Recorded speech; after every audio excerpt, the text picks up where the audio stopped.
Hello, my name is Matthew Mark. I'm a faithful believer in Jesus Christ. I struggle with addiction, anger, resentment, self-doubt, lust, porn, and so much more. I was born on July 30th, 1987, to a mother of 9, but no father. I was the youngest, and the next youngest was 5 years older than me. I always felt out of place as a young child. See, when I was little, my mother told me that she didn't just pick my name, but was told to name me Matthew Mark because God came to her in 2 dreams and told her to do so. I was adventurous and curious. I loved everyone in my life so much that I just wanted to be close to them. However, they were always on the go and didn't want to be bothered by a hyper-annoying kid. So I started talking to strangers. I seemed to know when people were hurting and always seemed to know exactly what to say to give them comfort. Those are things that stuck with me. I knew you before I formed you in your mother's womb. Before you were born, I set you apart and appointed you as my prophet to the nations. Jeremiah 1:5. You saw me before I was born. Every day of my life was recorded in your book. Every moment was laid out before a single day had passed. Psalms 139:16. I know the plans I have for you, says the Lord. They are plans for good and not for disaster, to give you a future and a hope. Jeremiah 29:11. It was around 1991 when my mother met Doug Buffett. My mother married him, and we lived with his mom, Betty, for a while.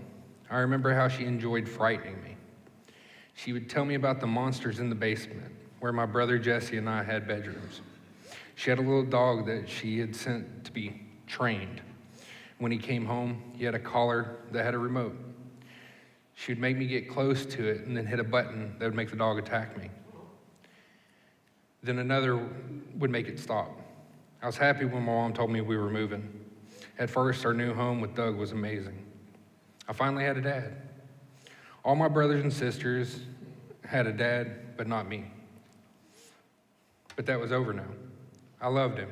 I still remember the smell of his aftershave when I would give him a hug and kiss at night before bed. I don't remember when it started, but slowly Doug turned into a monster. If I wasn't asleep by 7, I was spanked. The anxiety made it harder to go to sleep, so I'd pretend to be asleep. Then I would get a whooping for lying. I started sleeping in a box in my closet to hide. My mom started working for a prison and worked 3rd shift. This is when things got worse. He began drinking increasingly. Bath time was painful because the water was scalding. The paddle. When he broke my brother's arm, my mother started to try to find a way out. This man who had adopted me used me as a bargaining chip to get everything and leave my mother broke and homeless just to get her son back. We moved to Simpsonville. My brother Jack came home from living with his dad. He was my favorite person, but over time he changed. He taught me that we were poor, and to survive and to have anything, we had to take it. I learned to steal candy from the store. We broke into storage buildings to find toys. He taught me to lie to stay out of trouble. My mother relied on my 15-year-old brother Jesse to babysit me while she worked 3rd shift. Jack started hitting me when he would get angry. I had bruises, and the school called my mother and told her that if she didn't do something, they were going to take us. She sent us to Timbrook Hospital. In 3 months, Jack was released. He was older and knew how to act his way out. I was kept there for another 6 months. I didn't understand why I was being punished for him hurting me. Jack had gone back to his dad's. Jesse was a teenage boy who had girls on the mind. I was left to watch TV while he was hanging out with girls. We had HBO, and I was up late, so I was exposed to porn after midnight at a very young age. Jesse's girlfriend would say things like, if you lay down, I'll be back in a little while and I'll have sex with you. Not understanding that it was an adult thing and my only knowledge was from HBO, I thought it was normal and I would lay down. I eventually realized it was so I would get bored waiting and fall asleep. I eventually got mad and had a tantrum, locking the door and destroying everything in my mother's room because I shared the room with her. Mom was angry when she found out why I did it. Jesse started running around with some bad kids and one night left me home alone to go steal liquor but he was caught and locked up.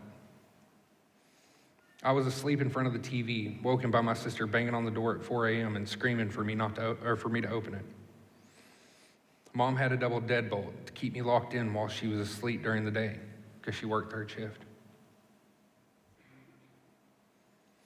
I would climb down a second-story balcony so I could play outside.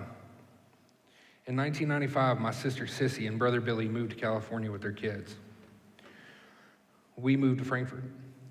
I was starved for attention at this point. I remember being at Hardee's and I threw a tantrum. I don't remember what for. But I refused to get in the car. My mom left me there. 2 miles from home, as an 8-year-old, I was left to find my way home. I was no longer scared to wander miles from my home on foot. This is where I learned that I was the only person I could count on. I learned to cook for myself because Mom was always sleeping. And I do want to add that my mom did the best she could.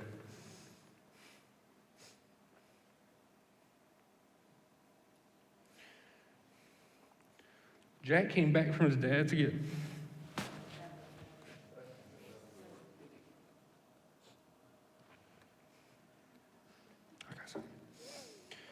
Jack came back from his dad's again. Mom tried to keep me busy with learning stuff like genealogy and history on her days off.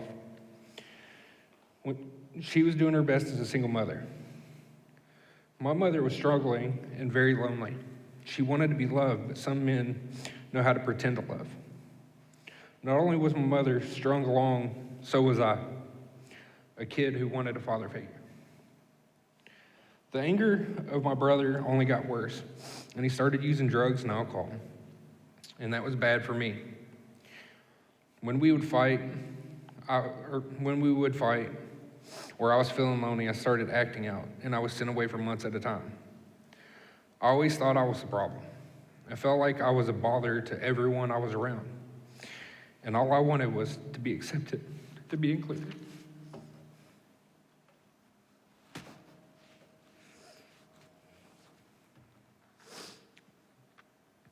Around the age of 10, my mom asked if I wanted to meet my real dad. We drove for a long time and went to my grandparents' house, Ruby and Roy Griffey. They told my mom that my dad was in Colorado stuck in a snowstorm. We left. On the way out of town, my mom busted a U-turn and started following his pickup truck. We followed it to a Dollar General parking lot. A blonde got out and went in. My mom looked at me and said, "Go say hi to your dad." I was nervous, but I got out and I walked up. I knocked on the window. I was ignored. I knocked again, and this time he rolled it down. I said, "Hi, I'm Matthew, your son." He rolled the window up. Mom got out and came up, yelling, cussing him out.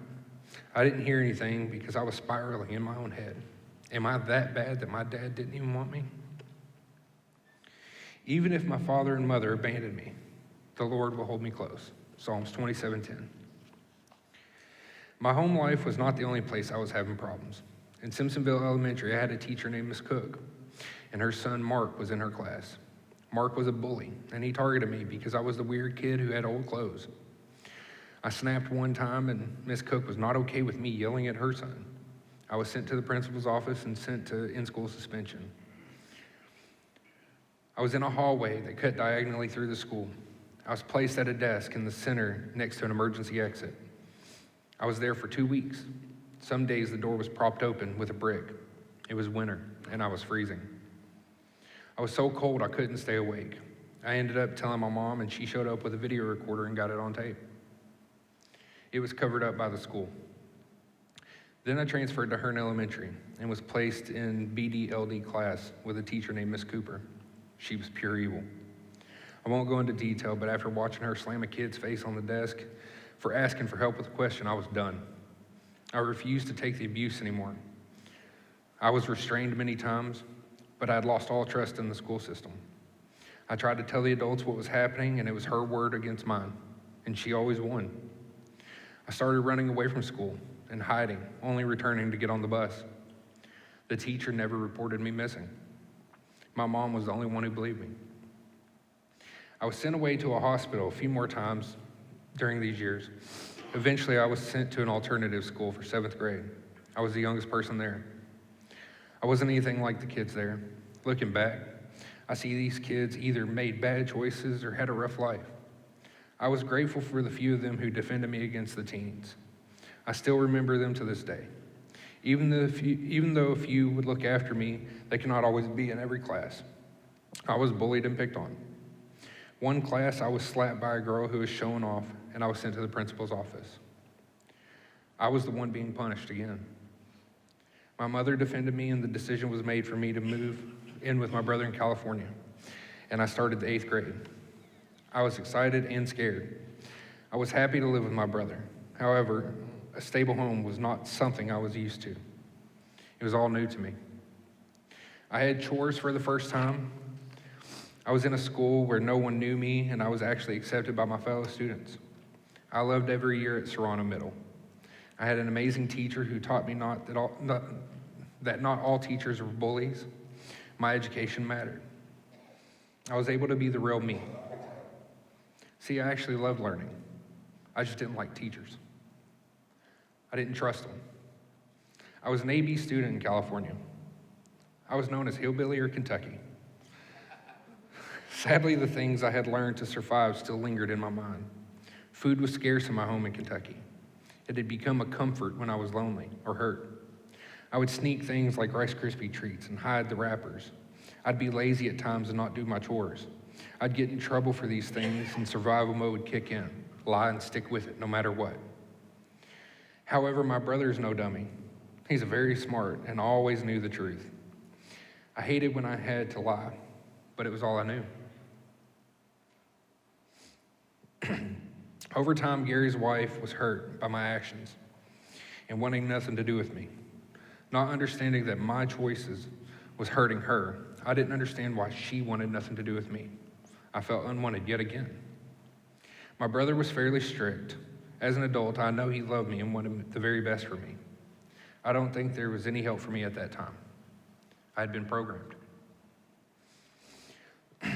There at the middle school, being accepted, I had discovered girls. I had my very first real girlfriend. Oh, what an amazing feeling. Someone who was excited to see me, the way that they would light up. It filled the hole in me that I never understood. I was a chubby, weird kid. Someone liked me. Laughed at the weird things I said. Would wait for me so we could go to lunch together.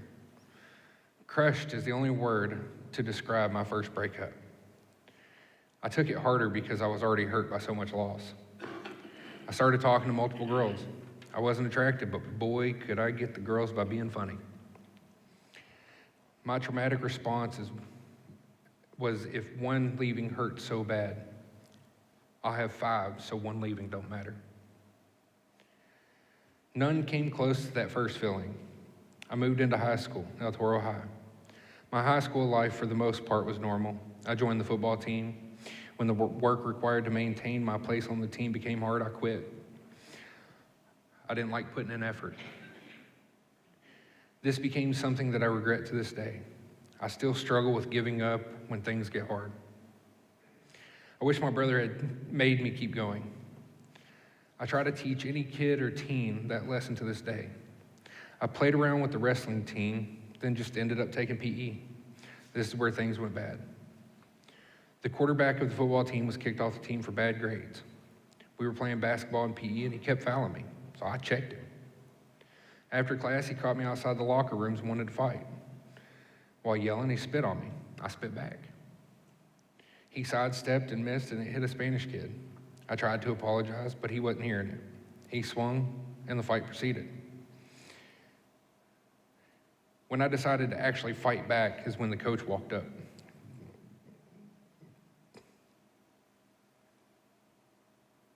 Hold on. He grabbed me around my neck in a chokehold and dragged me to his office. Shoved me in a chair and started yelling at me. He said he wasn't going to let some Kentucky trash pick fights in his school. I jumped to my feet and yelled back, saying, "Call me that again." I was escorted from the school by police that day, and I was sent to juvie for 34 days. It felt like a lifetime at that age, but oh well, I was used to being locked up. Mom did it all the time. I grew bitter. I felt like no one was going to defend me. I was expelled from school. I was being sent back to Kentucky. Gary had some cool stuff, and my take it kicked in. I took his Sega game gear that he had saved from his teen years and a CD player with the anti-skip. I tucked them away in my suitcase.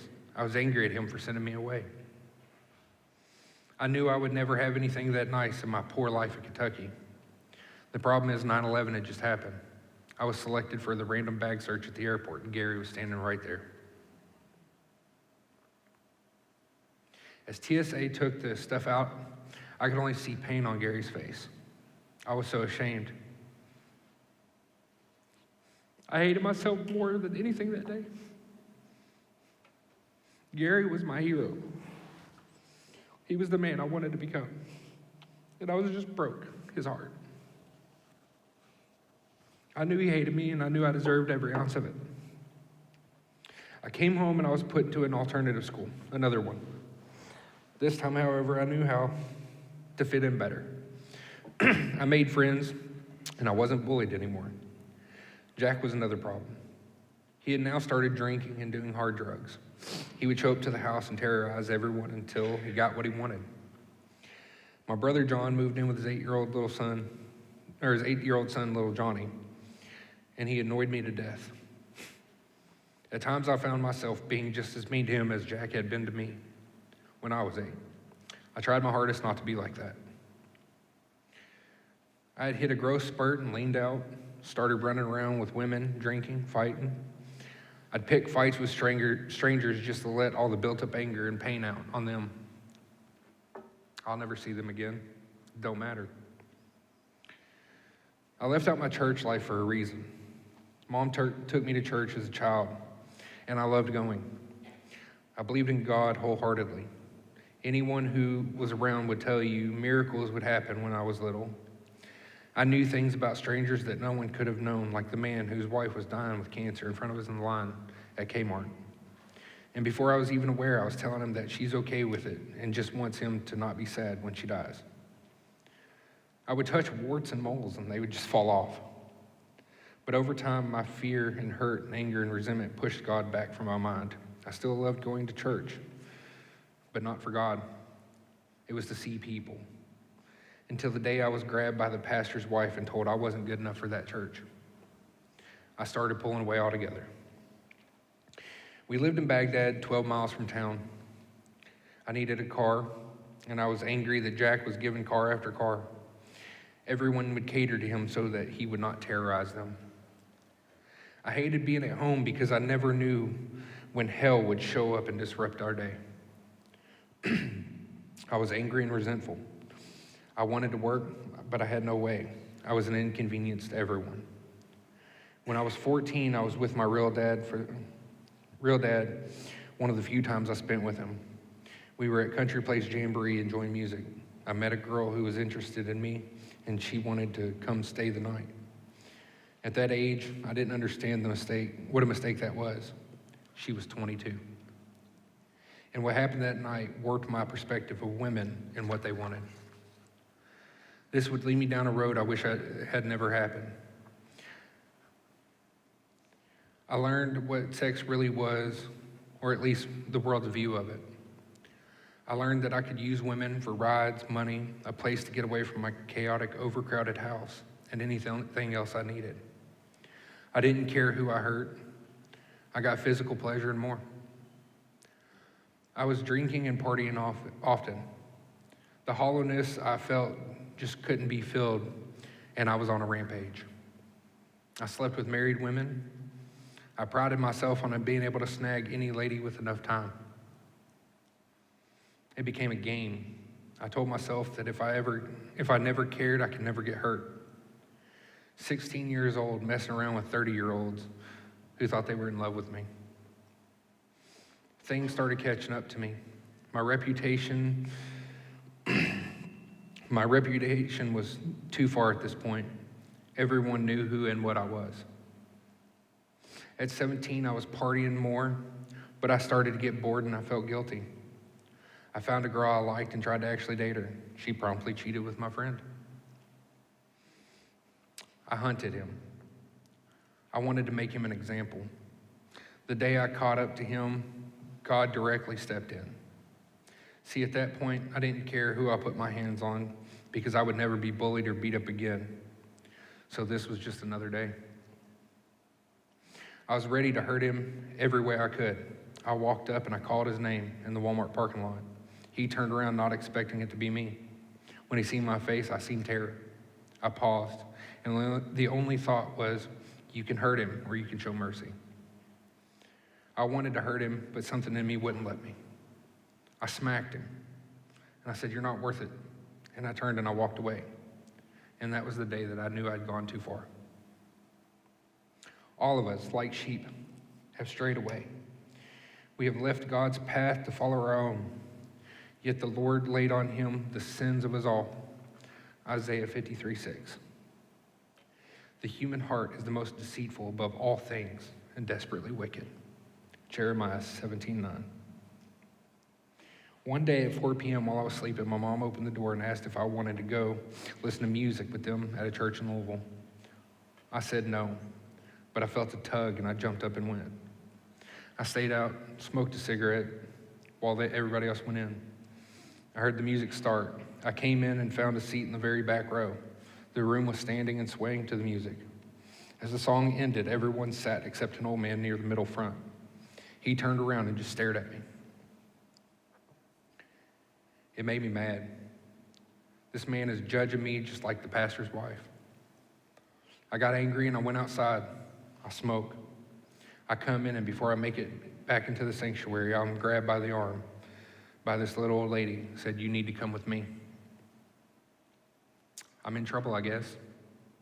What'd I do now? She walked me into the kitchen and sat me down. The old man was across the table. He says, "I seen you when you come in." And I respond like any smart-mouth, know-it-all teen. So?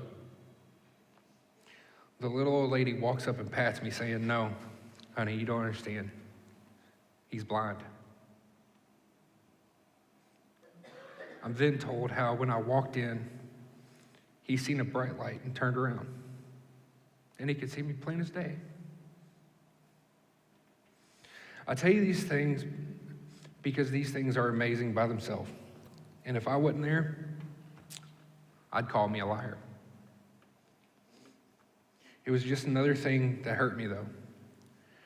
When you are a child and you are told you will be important, it means the world is in front of you.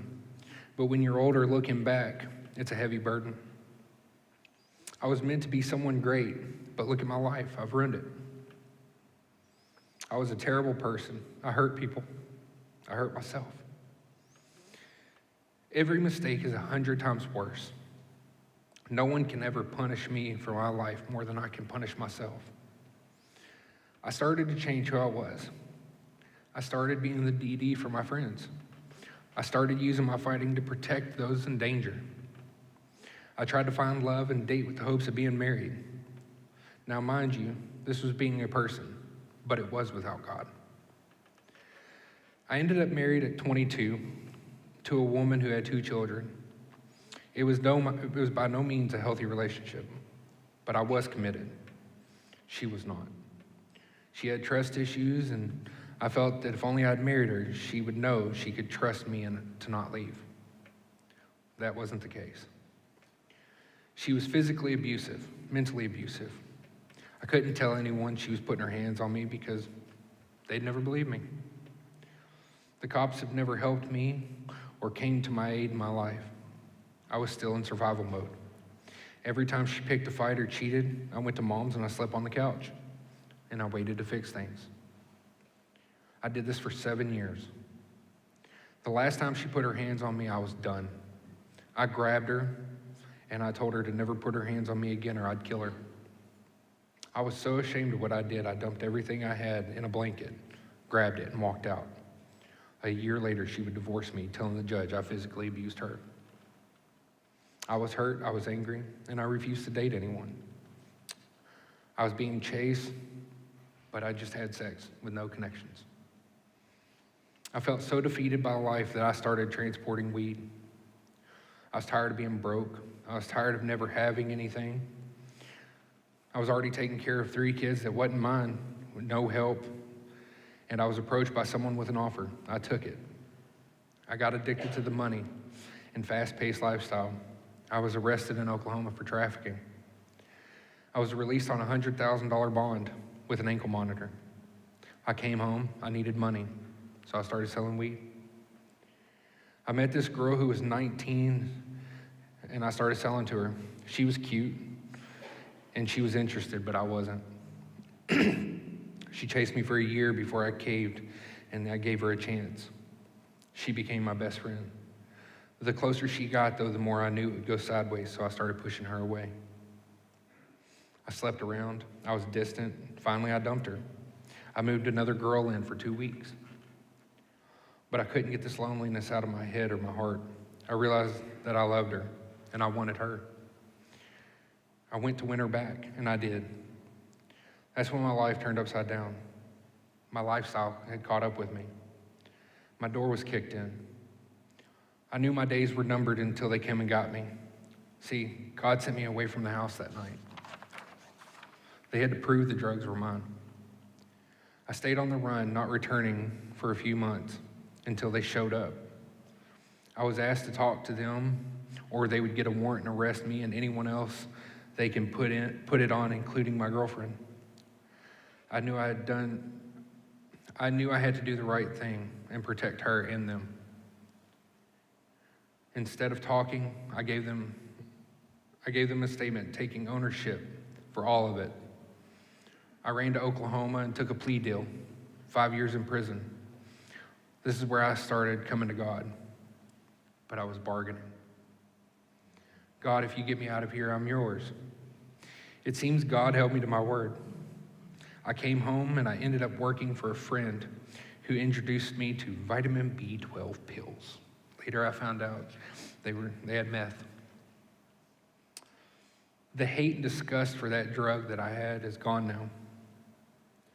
I set rules once I found out. Don't do it after 2 p.m. Don't ever ask for more.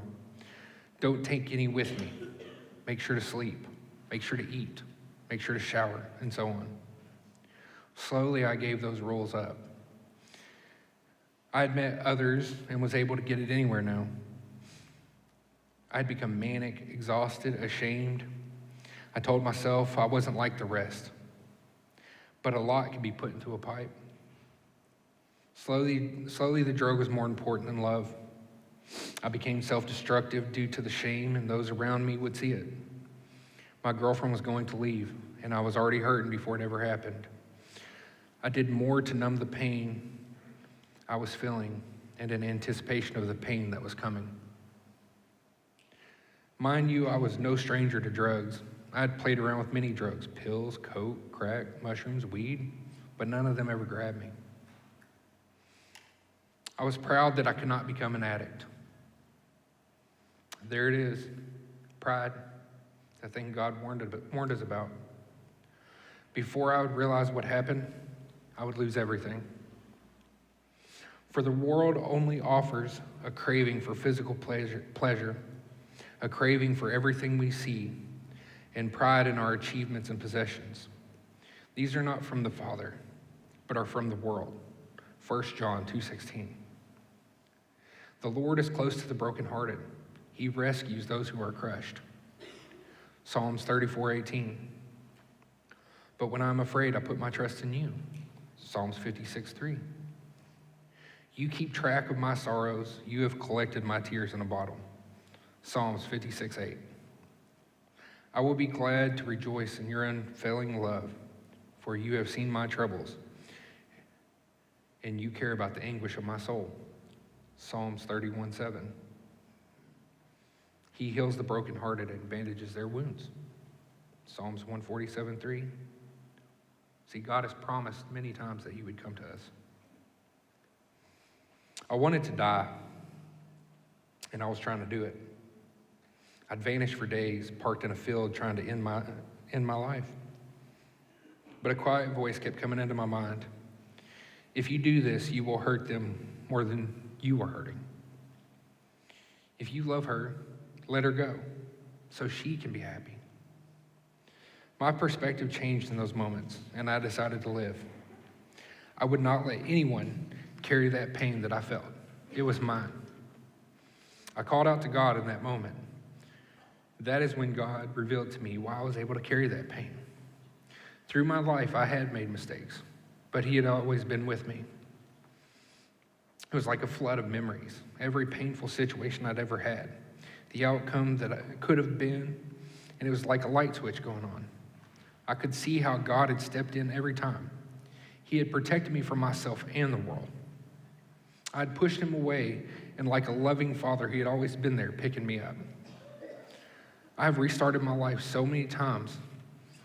I was able to because my Father was leading me. I was still an addict, but I was able to see the people I was getting high with in a different way. I could see their brokenness. I could see their pain, and I loved them. They were like me.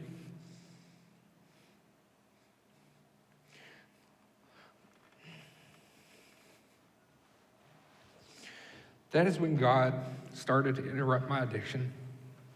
I was seeing things. I knew that. Or I knew what was about to happen before they did. Names kept coming in my head and staying stuck. I was trying to tell people what was happening, but they just told me I was crazy or I needed to sleep. What they didn't know is I'd already started weaning myself off the drugs. I needed to know if I was crazy or if it was the drugs. I was invited to Nineveh by my Uncle Larry. Many of you know him. I put it off and I started reading the Bible. Things I had in my head nagging me, I found right there in that book. I grew close to my stepfather, Stanley, who was slowly dying. I could tell him all the crazy things happening in my head, and he would just smile at me and tell me it was God. We would talk for hours about it. I decided to take Larry up on his offer, and I showed up to the church one Sunday. As I walked through the doors, I was handed a bulletin, and when I flipped it over, I was floored. The names in my head were right there in a neat row. Cooper, Shepard, Terry, Chad, Scott, Will, and more. I walked in ready to hear the message. That day, Will would preach on being a slave to your sin or being a slave to the Father. His timing is perfect. You see, I still relapse from time to time. God stepped in again. My car was the problem. It got stolen. This shows that God can use the wicked in the world to bring Him glory. I no longer had a way to sneak around and get high. I continued to come because my mom would let me use her car. A few weeks had gone by and I kept hearing about CR, and I decided to go. I no longer had access to the drugs. I had a direct line to support. It was easy because I was ready. I gave myself over to the program and to God. I was now a 37-year-old man with nothing, sleeping on an air mattress in his mother's kitchen. No car, fighting to overcome addiction. Shame was still there. I was no longer numb, and everything I had kept at bay kept surfacing. I'd tell you all now, that is the hardest part of getting sober.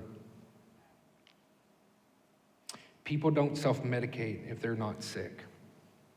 Trauma, pain, loss, self-doubt, shame, guilt, those are the things people are fighting to keep at bay, to numb. God has promised those who seek Him will find Him. All that we have lost will be returned. You must seek Him first. At CR, I met a woman who was so positive it was annoying and infectious. She was beautiful and kind, and I wanted to be close to her. I started inching my way over. We were married on February 1st, 2025. I didn't realize it until I went back into old notes and ran across the list I'd made. Another name that had been rattling around in my head, Christina. God had put the perfect woman in my life, one that loves Him and can hold me accountable. A woman who I have told all of my faults to, and yet looks at me and says, God showed me your heart, and that's why I picked you. A woman who tells me often how she is thankful that God put me in her life. I signed up for a step study. I was ready to dig deep and start working through the pains of my past. I can tell you that when you start one, you will see the power of God. I had people I needed to make amends with that I was going to have to just hand over to God. But through his almighty power, I was able to do it myself. I was able to get down to the roots of the problems. I was able to just trust God and know that he has me now. Sometimes my old ways try to sneak in, but it comes as easy as pouring a cup of water to remind myself he can and will. This reminds me of Psalms 193:8. If I go up to the heavens, you are there. If I make my bed in the depths, you are there. God had placed people in my life to teach me to love me, to teach me and love me. In the hospital, he gave me a nurse Mary, and Mr. B, my teacher. In public school, he gave me Mr. Neal and Mr. Sparrow, Mr. H and Mr. Williams. At home, he gave me countless neighbors who were patient with the dentist menace like me, and they never made me feel like a burden when I would show up knocking on their door. I named all the old men Mr. Wilson. I mentioned the pressure I was under because I was important. And I have learned something. If I didn't believe God is who the Bible says he is, and Jesus Christ died for us, then I wouldn't feel so deeply about that. I wouldn't care, but I do. That was the first and greatest gift God gave me. He gave me a lifelong conviction to rise above myself and poor decisions. To close, I give you Psalms 31:8. You have not handed me over to the enemies, but you have set me in a safe place. God brought me to CR to find others who are just as broken as me, people who need him as much as I do, people that I can love for all their faults. And I love every one of you listening. I urge you to call on the Lord if you haven't. Ask him into your life if you haven't. Give him everything you have, and he will give you so much more in return. Behold, the kingdom of heaven is near.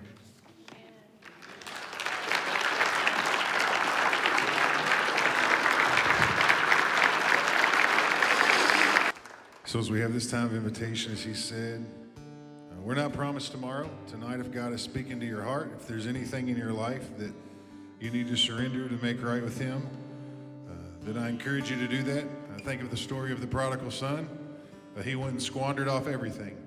And it says, while he was still a long way off, his father saw him coming. The father was waiting for him to come home. Tonight, if that is you, the father is waiting for you.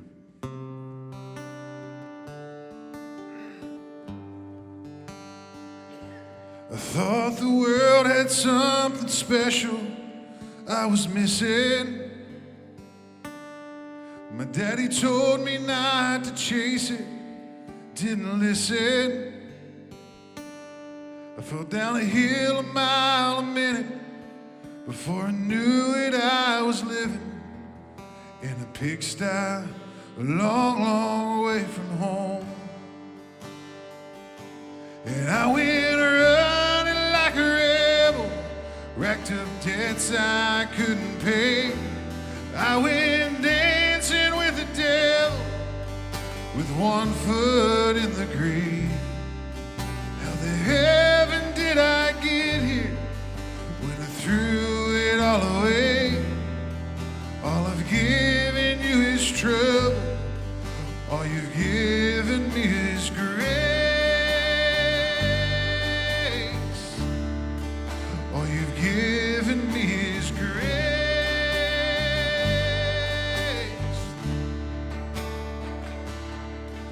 And the freedom I was chasing felt like prison.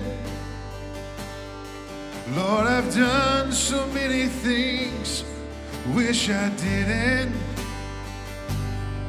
And after all the risky business, could I ever be forgiven? I'm afraid to even ask to come back home. And I went running like a rebel, racked up debts I couldn't pay. I went dancing with the devil, with one foot in the grave. How the heaven did I get here when I threw it all away? All you've given me is grace. All you've given me is grace.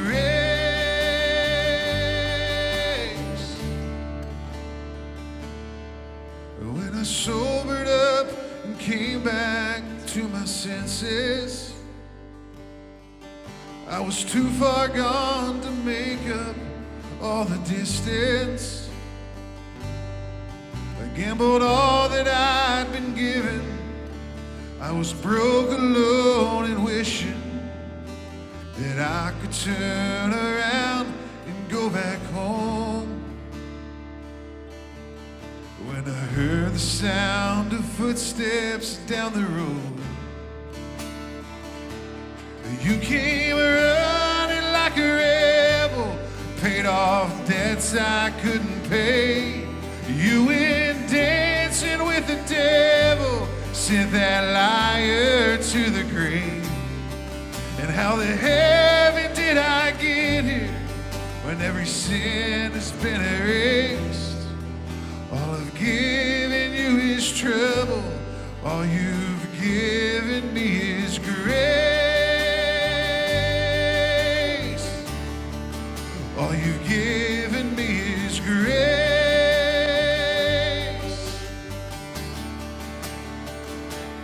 You came running like a rebel, paid off debts I couldn't pay. You went dancing with the devil and sent that liar to the grave. And how the heaven did I get here when every sin has been erased? All I've given you is trouble. All you've given me is grace. All you've given me is grace.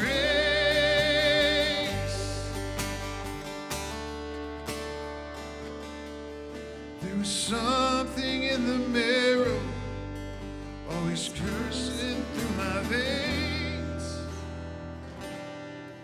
Buried deep within the rubble is my daddy's DNA. Amen.